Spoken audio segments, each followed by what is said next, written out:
李老爷子，你也不必如此兴奋吧？哎呀，你懂个屁！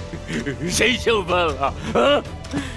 我小子孙一下子这么强，那他背后是不是吃了很多苦啊？天天在外面混江湖厮杀，怎么能让人放心呢？其实做外公的也不需要他变得多强去闯江湖，最好是一辈子待在我剑心中。五姐呀，你可一定要平平安安的，千万不要再出意外呀！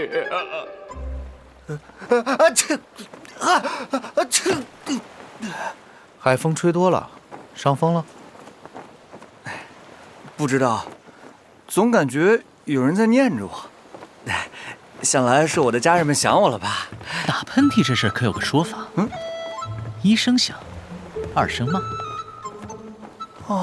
一声二声，哎，好啊，和尚，你变着法骂我是吧？梁玉榜第4，唐门唐泽。看来我还是不如唐林师兄啊。